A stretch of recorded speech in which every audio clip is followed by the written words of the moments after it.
પ્રાંતીય મધ્યસ્થી board, provisional mediation board, mortgage મિલકત પર હક, મોર્ગેજ ફોરક્લોઝર. મોર્ગેજ એ જમીન શીર્ષક સામે નોંધણી દ્વારા સુરક્ષિત કરજ છે. આનો અર્થ એ છે કે જ્યારે કોઈ વ્યક્તિ મિલકત ખરીદવા માટે નાણાં ઉછીના લે છે ત્યારે ધિરાણકર્તાઓ મિલકત પર વ્યાજ મળતું હોય છે.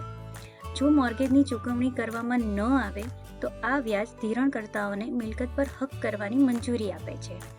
આ હક એ કોર્ટની એક કાર્યવાહી છે કે જે જમીનનો કબજો લેવા અથવા વેચવા અને તેના પર ઋણ લેવા માટે પરવાનગી આપે છે. લેન્ડ કોન્ટ્રાક્ટ્સ એક્ટ માટે જરૂરી છે કે ધિરાણકર્તા એ ઉધાર લેનારા અને પ્રાંતીય મધ્યસ્થી બોર્ડ એટલે કે PNB ને અરજીની સુનાવણીની તારીખના ઓછામાં ઓછા 60 દિવસ પહેલા મિલકત પર હક કરવાની તેમની અરજીની સૂચના આપે. PMB ને નોટિસ આપ્યા પછી ધિરાણકર્તાએ કોર્ટમાં મિલકત પર હકની પ્રક્રિયા શરૂ કરે તે પહેલાં 30 દિવસ રાહ જોવી પડશે. આ સમયગાળામાં PMB પક્ષકારો વચ્ચે મધ્યસ્થી કરતું નથી. આ 30 દિવસો PMBને માહિતી પ્રદાન કરવાની તક આપે છે જો ઋણ લેનારાઓ મદદ કરવા વિનંતી કરે તો. તેમના વિકલ્પો જેમ કે બાકી રકમની ચૂકવણી, મિલકતના વેચાણ અને અન્ય વિકલ્પો આપવામાં આવે છે. મોર્ગેજ કોન્ટ્રાક્ટ સામાન્ય રીતે એવા ખર્ચની યાદી આપે છે કે જેને ધિરાણકર્તા મોર્ગેજની રકમમાં ઉમેરી શકે છે, જેમ કે મિલકત પર હકની કાર્યવાહી માટે કાનૂની ફી.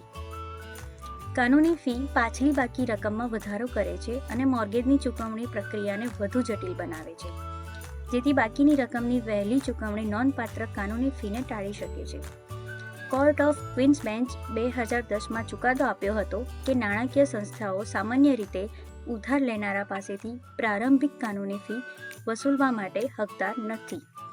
આનો અર્થ એ છે કે સામાન્ય નિયમ તરીકે નાણાકીય સંસ્થાઓ કોર્ટ પાસેથી મિલકત પર હકની કાર્યવાહી શરૂ કરવા માટે પરવાનગી મેળવે તે પહેલાં થયેલા ખર્ચનો દાવો કરી શકતી નથી. આ સામાન્ય નિયમમાં અપવાદો હોઈ શકે છે.